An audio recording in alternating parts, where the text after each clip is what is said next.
For 8 years, I loved Chloe Vance. On our wedding day, she proposed to me. But then Julian Roth, the long-lost first love she never got over, returned to the country. All the guests had already arrived. She hadn't. That's when I realized. I had lost the game of love in the most spectacular way. I found Miss Davenport waiting on the rooftop garden of the hotel, dressed in a magnificent wedding gown. "Miss Davenport," I said quietly, "I accept your offer." Meanwhile, inside the glittering grand ballroom, the guests were settling into their seats. The room grew louder, more festive, but there was still no sign of Chloe, or anyone from the Vance family. I kept trying to call her. Straight to voicemail. "Why isn't she here yet? What's going on?" my mom asked, her voice strained with worry. I gripped my phone, pretending to stay calm. "She just texted. Said she's stuck in traffic." My dad gently patted her shoulder. "Relax, honey. Don't worry yourself sick. This is the most important day of her life. Chloe's a smart girl. You wouldn't be late." My parents adored her. They treated her like their own daughter.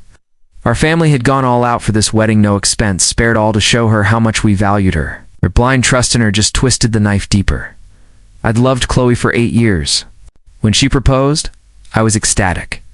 She wanted a huge wedding reception before even filing the marriage license.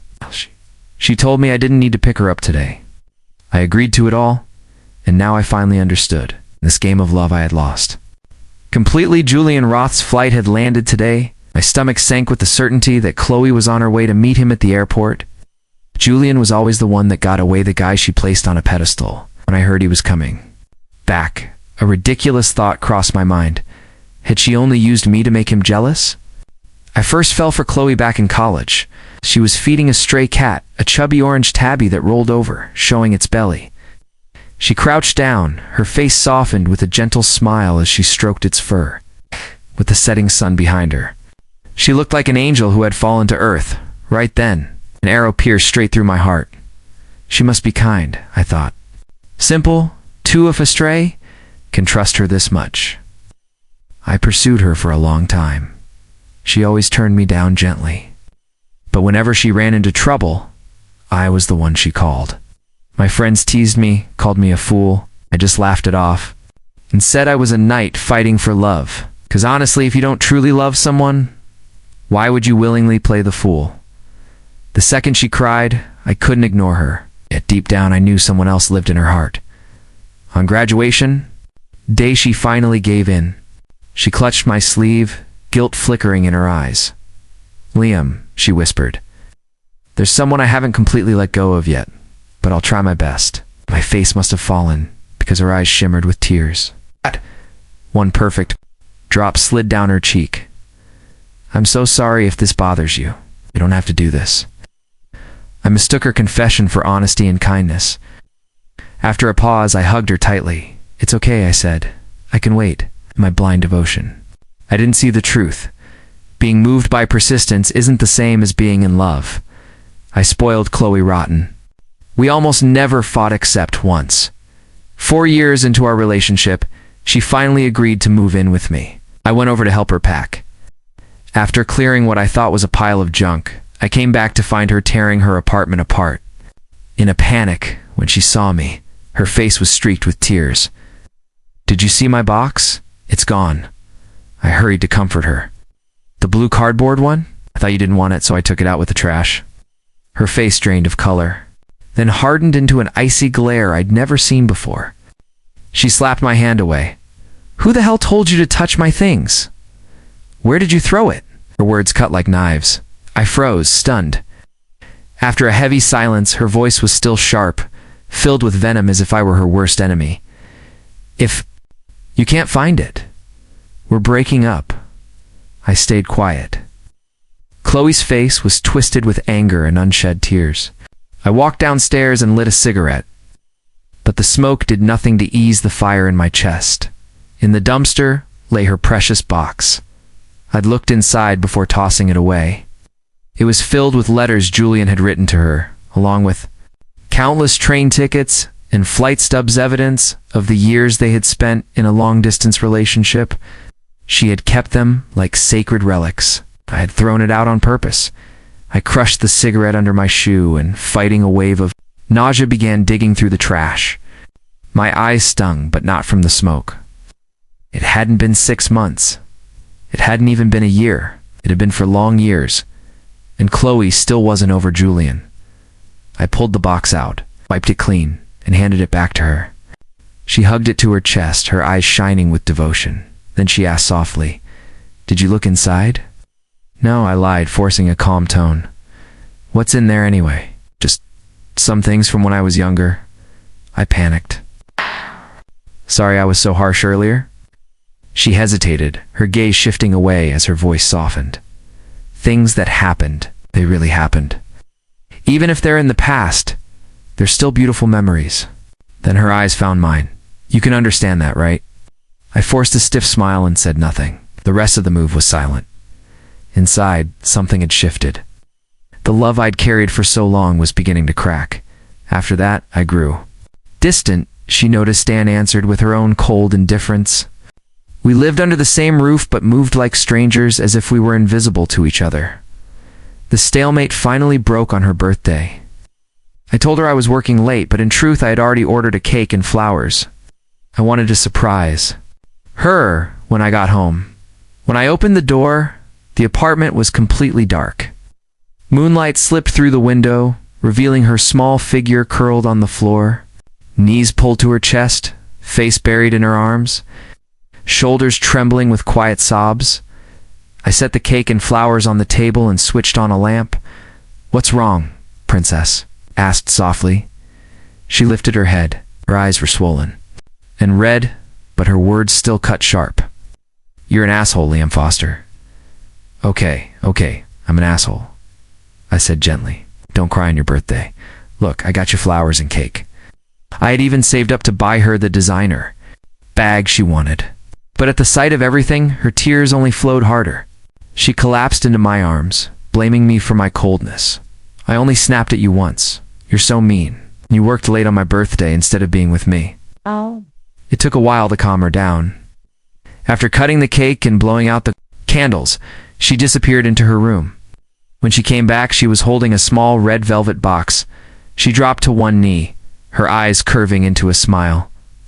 "My knight, will you marry me?" Her voice shook but carried conviction. "I've done a lot of thinking these past few days. I can't live without you, Liam. I'm serious. I never expected Chloe to propose." A wave of emotion crashed over me, overwhelming, bittersweet, impossible to ignore. I had loved her for 8 years. That sunk cost alone kept me clinging to hope for a happy ending. I looked at her and nodded slowly.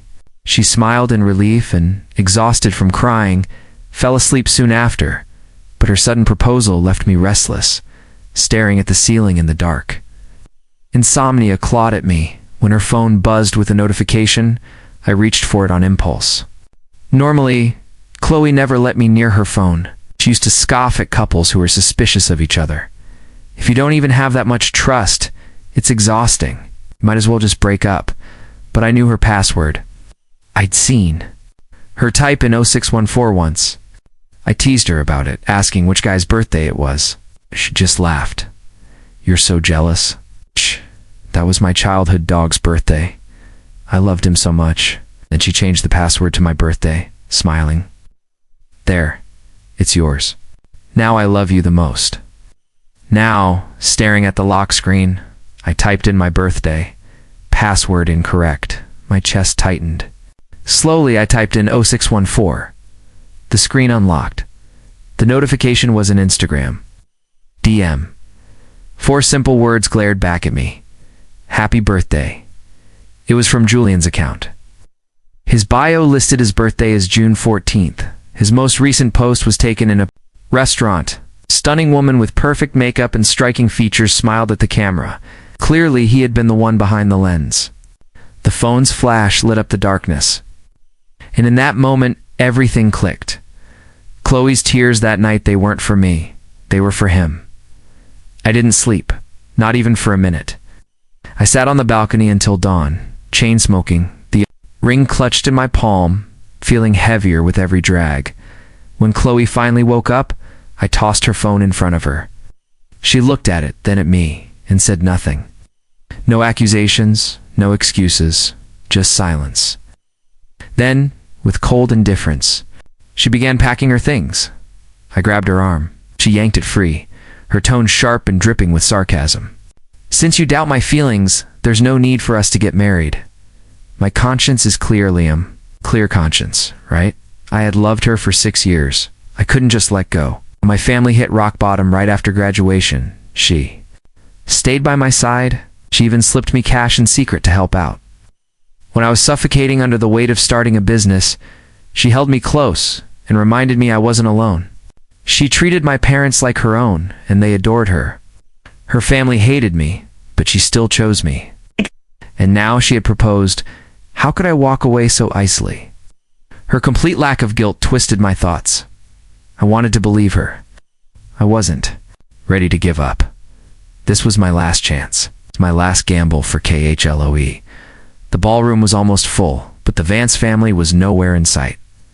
Then, round a corner in the hotel corridor, I overheard Chloe's best friend Becca on the phone. "You saw Julian? You're back together. That's amazing. Then don't come here, Liam. Forget him. Go chase your true love girl." Right then, Julian's Instagram updated. A new post. A photo of 2 hands intertwined. I saw the mole on the woman's hand exactly where Chloe's was, so this was it. The hero and heroine of the story had found their happy ending. Becca's words made everything crystal clear. Chloe's proposal was never about MIT, was bait for Julian. I was her backup plan. If things had fallen apart with him, she'd have come rushing back to marry me. But why should I accept that? Why should my love, my family's respect be reduced to nothing more than her safety net? Why should her pursuit of true love come at the cost of trampling my heart? Rage burned through me. My hands trembled at my sides. Becca turned and nearly jumped at the sight of my face. She gave a nervous laugh and slipped away quickly. I inhaled, held it, then exhaled slowly. Then I walked straight to the elevator. On the way up to the rooftop garden, I sent Chloe a single message. We're done. This toxic love story had ended. But the wedding, that was another matter. I had no intention of calling it off. The ceremony began late. Suddenly the lights dimmed. The doors opened. Spotlight illuminated the bride. She looked breathtaking in her white gown, gliding down the aisle like a figure. From a painting, Sophia Davenport. The hotel staff had worked fast, every trace of Vance replaced with Davenport. Chloe hadn't invited many people, and most of them had already left. The ones who remained were whispering in confusion, wondering where I had found a last-minute replacement bride. The murmurs grew louder, but Sophia was calm, poised. A gentle smile curved her lips, her eyes shimmering. It wasn't until the officiant introduced her that the room fell into stunned silence. Dord, introducing Sophia Davenport, daughter of the city's wealthiest man. That's when it hit me. I knew her face from somewhere. Sophia Davenport, the CEO's daughter who once went viral for her beauty. And yes, there was Mr. Davenport himself, seated in the front row. Gasps filled the hall. Becca, who had been slipping out the door, froze in disbelief. Sophia's smile brightened. Her voice rang out, clear and melodic, carrying across the room. For 10 years, I have loved Mr. Liam Foster. To stand here today is a dream come true. I am overjoyed. Her eyes glistened with emotion. Sophia was a hell of an actress, I thought, stunned. The crowd erupted in cheers and applause left at the altar. What a joke. But being chosen by Sophia Davenport, that was an entirely different story. Imagine being able to say you'd attended the wedding of a billionaire's daughter. That alone was worth gossip for a lifetime. Who even cared about the original bride anymore? Sophia had actually approached me before all this. I'm a good judge of character, she said calmly, and I have a feeling your wedding isn't going to happen. But her words planted a seed of doubt. I even had my fortune told, she added. It said after you get married, you'll be a good luck charm. So if your bride ditches you, come find me. Marrying you would only bring me benefits. It was absurd. I had no words. Sophia's face was so serious, yet I thought she had to be joking. What could the daughter of the Davenport Empire possibly want with me? And yet, absurdly, I really did end up finding her. On the rooftop garden, she was already there. Full makeup, hair styled to perfection, a gown that screamed wealth and elegance. She looked completely composed, though I caught a small sigh of relief when she saw me. It took you long enough? My parents were stunned by the bride swap at first, but as soon as they began talking with the Davenports, their nerves melted away. My mom even pulled me aside, muttering under her breath, "That family is pure trash. But the Davenports, genuine. You be good to Sophia can tell that girl really likes you?" And the moment Sophia glanced over at us, my mom's scowl vanished, replaced with a dazzling smile.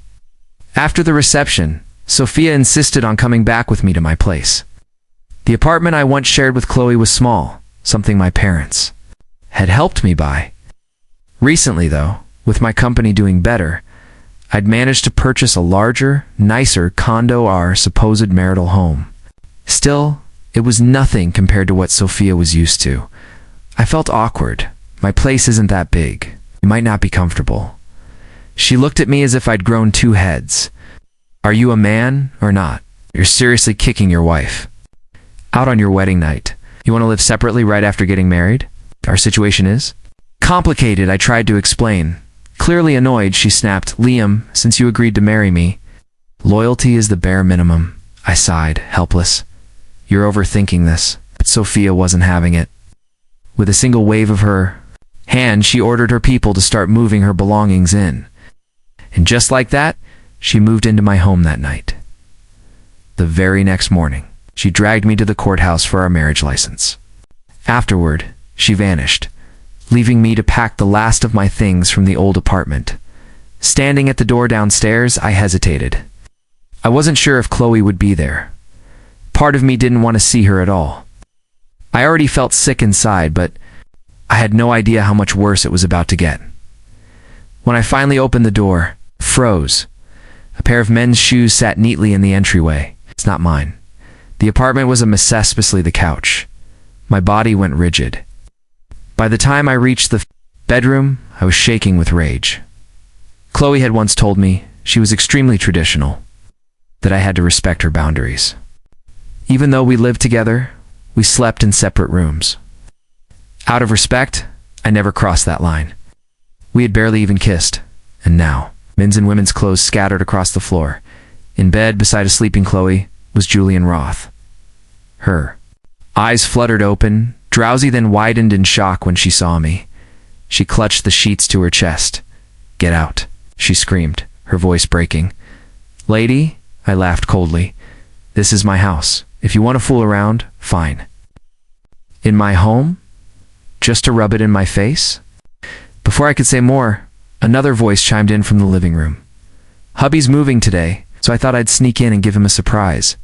Hey everyone, look, this is the bedroom." It was Sophia. She peered behind me, a faint scent of roses and sandalwood drifting in with her.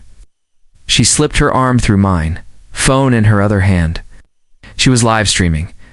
After going viral, Sophia had racked up millions of followers. Her smile on camera was dazzling like a siren, luring sailors to their doom. But the moment she saw the scene in the bedroom, her smile faltered. Her jaw clenched.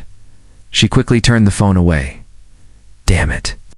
I'm going to get banned for this. I didn't need to guess the two lovebirds had just made their grand debut on Sophia's livestream. Chloe let out a blood-curdling scream.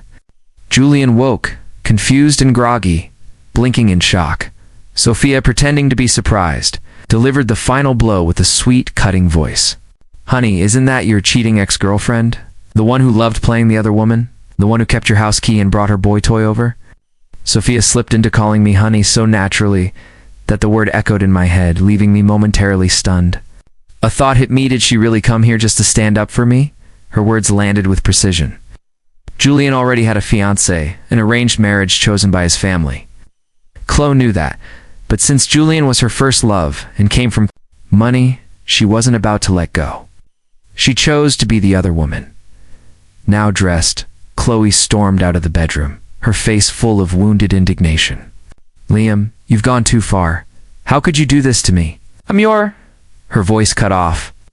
Before I could react, Sophia grabbed my chin, kissed me, and flashed our freshly printed marriage certificate. Back off. He's my husband legally. Haven't you heard? Exes are supposed to stay dead and buried. Tough luck. Her kiss left me dazed. The anger in me fizzled out, replaced by a heat rushing into my cheeks. What was that? A flash of hostility flickered in Chloe's eyes as she glared at Sophia, then shifted back to me with tears brimming. Liam, she whimpered. I used to fall for that act every time, but now it just looked pathetic. I ignored her and held Sophia's hand, stroking it gently. Don't be upset. Let's not waste energy on strays. Julian finally emerged, wrapping an arm around Chloe, his tone dismissive and smug. We just stayed one night. Name your price. 50 million. Pay up, Sophia shot back with a scoff. What's wrong? Don't have it. You're nothing but trash. Her disdain was razor sharp. Julian's face darkened. Then the police arrived. Calmly, Sophia had already reported a break-in. The moment the officers walked in, she transformed. Tears filled her eyes. Officers, it's them. My husband's ex-girlfriend brought her boy toy here to retaliate against us. So scared. She sobbed convincingly. The officers comforted her briefly before turning sternly to Julian and Chloe. You two need to come to the station and give a statement. Chloe looked at me in disbelief, biting her lip until it turned white, probably thinking I was heartless. I didn't care. I turned to Sophia. This whole apartment feels tainted now. I'm selling it. Chloe staggered, as if my words had physically hit her. Julian sneered, his arrogance unshaken. I'm the heir of the Roth family. What can you possibly do to me? Sophia didn't even bother answering. I just smiled. Married life turned out surprisingly peaceful. Sophia declared it a honeymoon and started tagging along with me everywhere, even to work. It felt strange, and when I pointed it out, she just rolled her eyes. Don't flatter yourself. I'm only here to soak up some of your good luck charm energy. But the truth was, we clicked. We became partners in crime for meals, games, late-night talks, and even sharing a bed. One night she had a nightmare and made the first move. I had to admit, a shared bed was warmer, though sometimes it led to other things. Sophia was nothing like Chloe. For the first time, I had a vibrant, real sense of what a partner could be. Just as she predicted, marrying her turned me into a good luck charm. My company flourished, contracts flooded in, my stock skyrocketed, and even my parents' old house was suddenly part of a lucrative redevelopment project. Shedding the weight of my toxic past felt like being reborn. The incident with Chloe and Julian blew up online. Between the live stream and the police report, the Roth family couldn't contain the scandal, as Sophia had expected. Suing them wasn't realistic with all the power games between wealthy families. Her real goal was to humiliate them and give me a taste of revenge. The scandal went public, and the family Julian was supposed to marry into was outraged, breaking off the engagement. His own family punished him harshly, threatening to cut him off if he ever saw Chloe again. But as the Roth heir, he thought he was untouchable. He ran away from home to be with her. There was just one problem: his credit cards were cut off. Chloe, blacklisted by the Roth family, clenched her teeth and used her own savings to support the spoiled prince. But her money vanished at an alarming pace. After just a few days of living like an ordinary man, Julian broke down. He crawled back to his family, and their years of on-again, off-again romance finally ended for good. Honestly, it was laughable. They really thought they were the stars of some us-against-the-world love story. The next time I ran into Chloe was during a photo shoot for my company. We were casting models. Her friend Becca was among the candidates, and Chloe tagged. Along with her, it was already bad luck to see her, but what made it worse was Sophia catching me at the same time. Chloe looked thinner than before, and her eyes lit up when they found me. The selection was down to the final spot between Becca and a striking biracial model. Becca and Chloe kept sneaking glances my way. My phone buzzed with a message from Chloe. Liam, Becca is innocent. Please be professional. Don't let what happened between us affect her. I'm begging you. I didn't bother replying. The design team debated seriously, and in the end, Becca was cut. As I was leaving, Chloe blocked my path. Becca stood behind her, pale and looking wronged.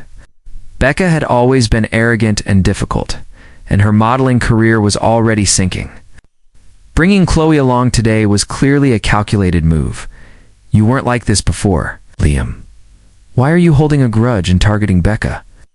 Chloe's voice carried disappointment. Facing her now, I felt nothing. She was irrelevant. Think whatever you want, I thought. I couldn't be bothered to explain. She bit her lip and slipped into her old damsel in distress act, eyes watering. I'm sorry. If you want to take your anger out on someone, take it out on me. It was my fault, but we have so much history. Can't you just leave her out of it? My brow furrowed, not because of Chloe, but because of Sophia. She had just texted me. Well, Mr. Foster, catching up with an old flame. Danger. The Aries must have spies in my company.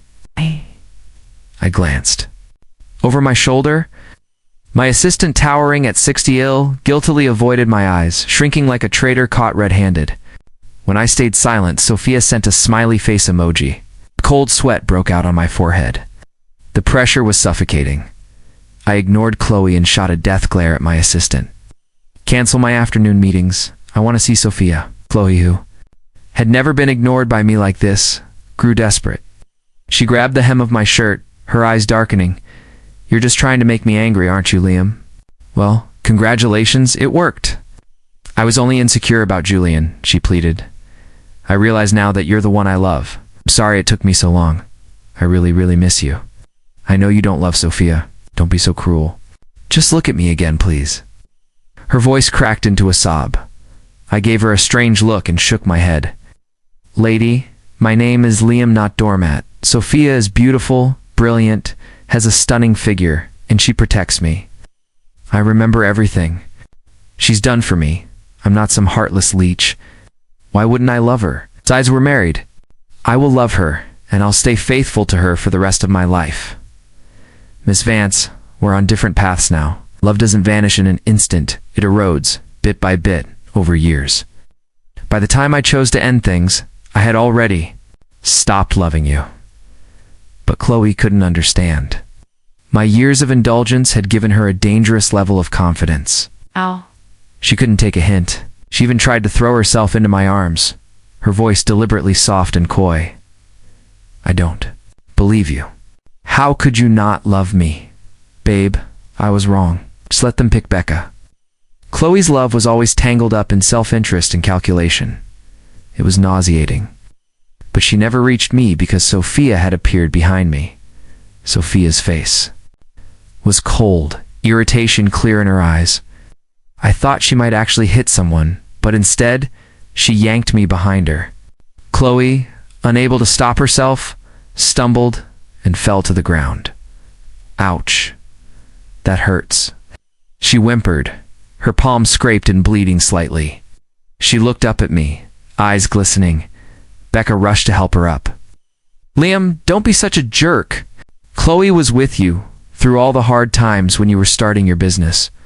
Have some conscience. Sophia's voice dripped with sarcasm. Wow, this is a first. I've never seen someone so shameless about being the other woman. You want to talk to me about conscience? Was it Liam who cheated? Let me remind you one more time. Liam and I are married. So what's the problem? Are you scared? Chloe's voice trembled, her words desperate.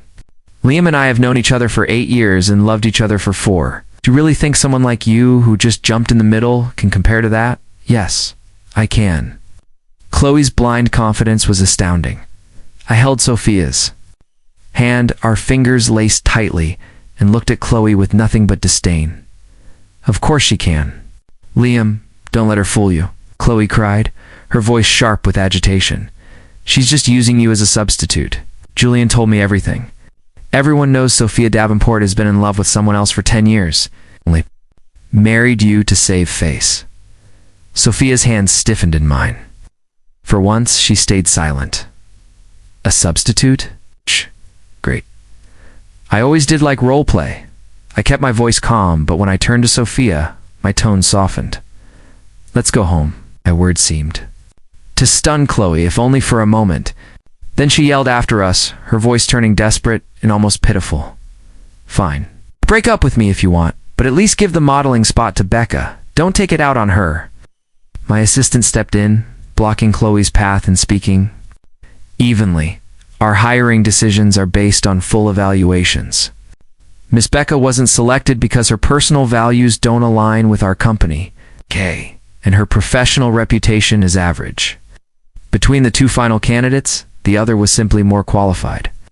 The truth was, Becca wasn't a good person, and her skills weren't exceptional either. On the drive home, Sophia sat quietly, resting her chin on her hand. Patches of streetlight flickered across her face. After a while, she spoke. "Is there anything you want to ask me?" If I turned slightly, I could meet her amber eyes. I hesitated, not sure how to answer. Everyone has a past, I finally said. The present is what matters. TCH. Forget it. Sophia turned to the window. "If you want a divorce, just say it." Her words caught me off guard. "What?" She looked at me seriously. "'Cause I'm afraid you don't love me." Meanwhile, Chloe wouldn't stop. She tried to contact me again and again until I blocked her completely. Was it ever love? Of course not. For 4 years, she'd never worked a single job. I supported her. As my life improved, so did hers. Later, I found out that when her dream of becoming Mrs. Roth collapsed, she finally took a Joban internship. I'm Salo, I'm Sensiva, Senosessen, I'm on Sen, I'm Sen.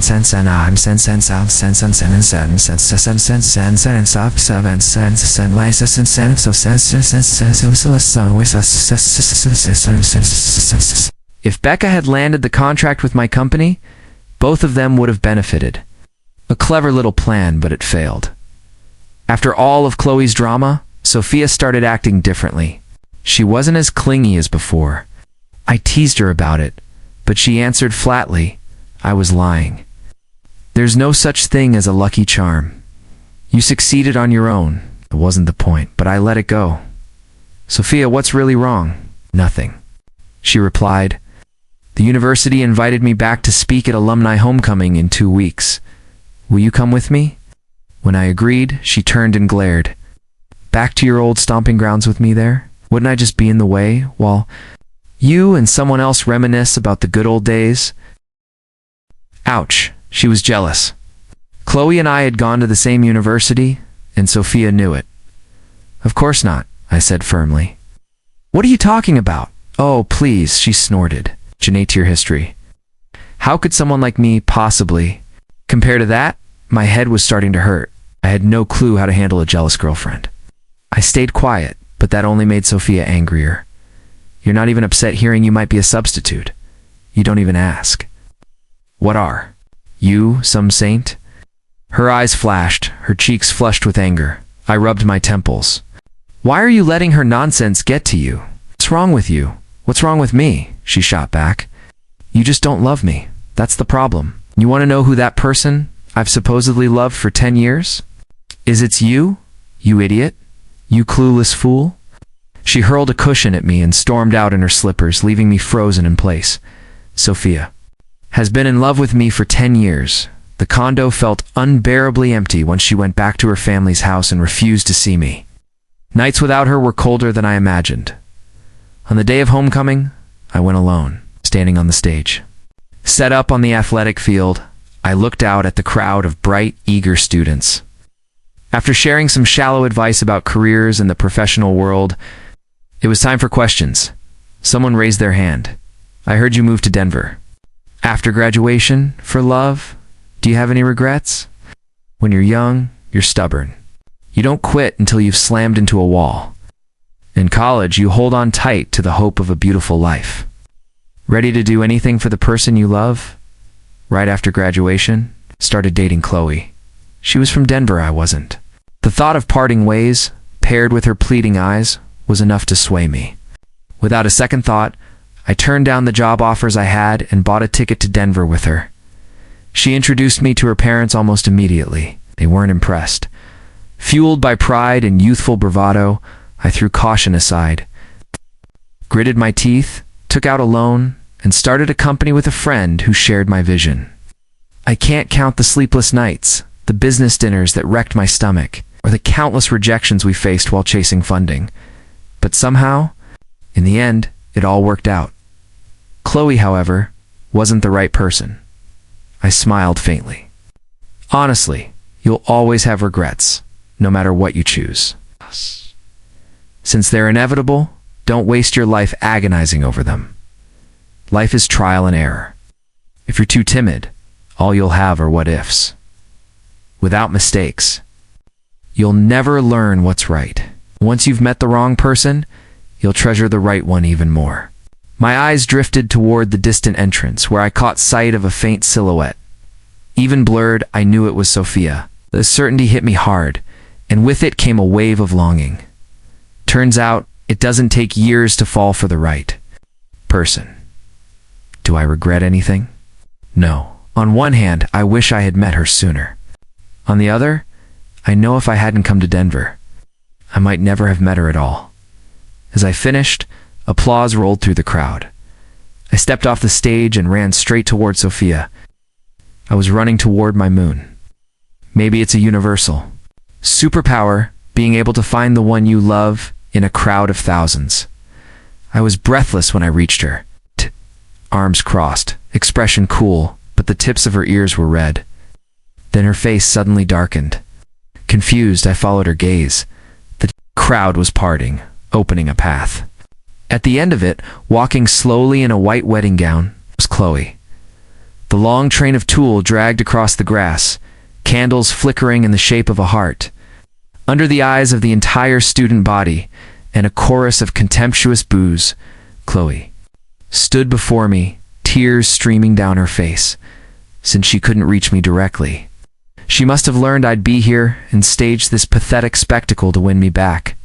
It was tacky, shameless, infuriating. Liam, she sobbed, I regret everything. After her breakup with Julian, I'd heard through mutual friends that she dated a few guys. Yet none treated her well, and those flings ended quickly. Maybe now she realized how good I had been, to her especially, with how far I'd come. Her determination now was fiercer than mine had ever been. But her regret, it had nothing to do with me. Before I could respond, Chloe's parents appeared. The same. People who had once looked down on me. Her mother spat on the ground and shrieked. My daughter gave you the best years of her life, and what did you do? Dumped her the moment you had a chance and married someone else? You freeloader. Pay her back for her wasted youth, or will make a scene you'll never forget. Her father loomed beside her, a cigarette dangling from his lips, eyes full of menace. They thought they could shame me, but they underestimated today's students. The crowd booed even louder. Still, the Vances just sneered, their entitlement thick as ever. Lady enough, a voice cut through. One of my former classmates stepped forward. Don't twist the story. We'll all know what really happened. Liam was a kind, naive guy back then, and your daughter strung him along in a long-distance game while playing the victim. Everyone knew she was the biggest pick-me girl at CU Boulder. Chloe's mother glared. What do you kids know? Liam's career wouldn't even exist without my daughter's help. She was talking about that incident. Sophia, standing beside me, suddenly squeezed my hand. Liam, I was the one who helped you back then, not her. If Sophia said it, I believed. A lie that had lasted for years, was finally exposed. Chloe, her tear-streaked face pale and trembling, stared at Sophia in shock, emotions swirling across her expression. I never would have guessed. The one who helped me had been Sophia all along. Chloe's mother, ready to lash out at Sophia with her hands on her hips, froze when I spoke. At that investor mixer, I said evenly, your son Kevin begged me to let him tag along. Got drunk and assaulted Mr. Anderson, almost costing my company its funding. Are you really going to bring that up now? Mr. Anderson was kind enough. Not to press charges back then, but he and I are on good terms now, and I still have all the evidence. Could sue Kevin and send him to prison at any time. I gave Chloe's parents a polite smile, as if it were just a friendly suggestion. So, let's part ways peacefully. Stop bothering me. The Vances, who had been charging at me like bulls just moments before, deflated instantly. They stood there, mouths open, completely speechless. Their so-called golden child, Kevin, had been hiding in the crowd. The moment he heard me bring it up, his face went white, and he frantically signaled his parents to back down. Back then, when I was struggling with funding, my angel investor had appeared out of nowhere. When I told Chloe, she acted surprised, saying she had mentioned my troubles to a friend and couldn't believe it had helped. I had believed her. I thought she had pulled strings for me, and I'd always been grateful. But now the truth was out. The Vances had tried to use public opinion to shame me, but it completely backfired. The crowd buzzed with whispers. That woman is shameless. What a manipulator. Terrifying. Chloe stood frozen, humiliated, unable to escape. The judgmental stares. Chloe, I said clearly, my voice steady, you and Julian are perfect for each other. You only ever loved yourself. Please, stay out of my life. You're upsetting my wife. If you bother us again, I won't be so lenient with your family. And money. And my wife has even more. I slipped an arm around Sophia's slender waist and kissed her cheek with a bright smile. Being a kept man had never felt so good. The Vances scurried away, and I doubted they'd ever dare to face me again. Honestly, I didn't even hate Chloe anymore. In fact, I was grateful. Without her, I never would have married Sophia. Hand in hand, Sophia and I walked across the campus. Sunlight filtered through the leaves, warm patterns falling across the path. I teased her with a grin. I was going to give you a tour, but it seems Miss Davenport already knows her way around. Here, and I heard from the professor that a certain Miss Davenport also went to CU Boulder. Wasn't she in my high school too? As if I had uncovered a long-kept secret, Sophia's cheeks flushed. She shot me an annoyed glare. So what if I was? She snapped, quickening her pace to leave me behind. I watched her, feeling an overwhelming happiness. Later, my old mentor surprised me by saying Sophia had also been his student. She wasn't in our department, he explained, but she always audited my classes. She was so serious and brilliant. She really left an impression. He even pulled out a photo of Sophia from freshman year. Her young, familiar face triggered a memory from high school. I remembered once stepping in when she was being bullied. It was such a small thing, I never thought much of it, but it must have meant everything to her. All this time, without me knowing, Sophia had been quietly following in my footsteps from high school to college. While I was chasing after Chloe, she had been standing in the shadows, heartbroken for me again and again. The 10 years she mentioned were real 10 years of secretly helping me secure funding when I was struggling, believing in me when I was just an ordinary guy. The extraordinary Sophia Davenport, who for my sake had felt insecure and timid. She had hidden her feelings when the time wasn't right, loving me from afar, without expecting anything in return. When I finally learned about those 10 years, I couldn't even imagine the heartache she must have endured. A wave of sorrow and compassion washed over me. When I went to her house to find her, I noticed the same orange tabby cat Chloe had once. Petted back on campus, it had gone from a chubby kitten to a chubby old cat. The one who had cared for it all along wasn't Chloe yet, was Sophia. I had just happened to see Chloe with it once. The person I had missed for years had come back into my life in the strangest way.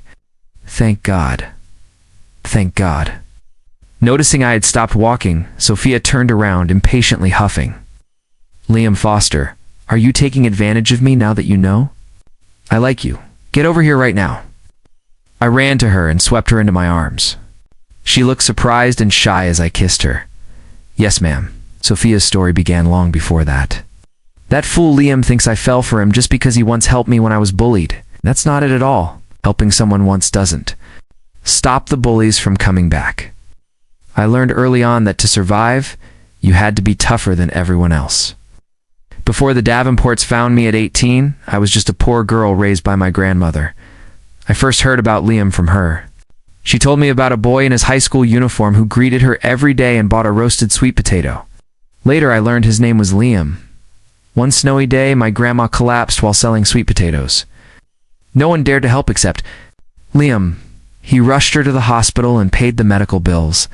Thankfully, it was just exhaustion. Later, Liam even brought her a thick, warm coat with money secretly tucked inside the pocket. His parents had told him to do it. Liam and his family were good people. That's when I started noticing him. A small crush sprouted, and before I knew it, it had taken root. One afternoon in my sophomore year, I saw another girl confessing to him. A wave of sadness hit me. I realized just how much I liked him. When Liam politely turned her down, I felt relief. Lost in thought, I bumped right into him at a corner. He apologized, then noticed my gaze fixed on the carton of milk in his hand. Scratching his head awkwardly, he asked, "You want it?" "Here." I just stood there holding the milk, not knowing whether to laugh or cry in college. I finally had the courage to pursue him, only to discover he was in love with someone else, Chloe. I didn't think much of her, but he was stubborn, chasing her relentlessly. So, I waited, like a shadow. I kept quiet tabs on their relationship until I heard they were getting married. I couldn't believe it. Julian himself said Chloe was still in love with him, and it was no coincidence he returned. On their wedding day, I refused to believe that wedding would happen. I approached Liam beforehand. Thankfully, from my sophomore year of high school until now, 10 years later, my secret love has finally come true.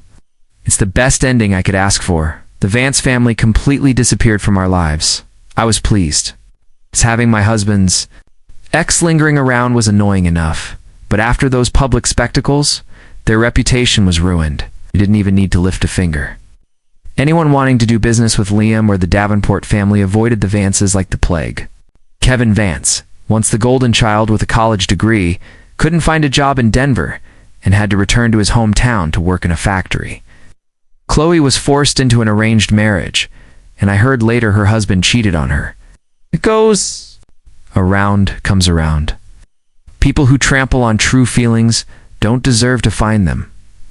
Liam has been incredibly busy lately. After work, he comes home and just clings to me, whining, "Babe, I'm so tired. Cuddle me," said. Our first wedding was too rushed, that he wants to plan a real one just for me. My heart melted, but his company is in a huge expansion phase, and he's already working so hard. I held him, worried. Do we really need to do it all over again? It's so much trouble. Aren't you exhausted? He shook his head firmly. Of course we do.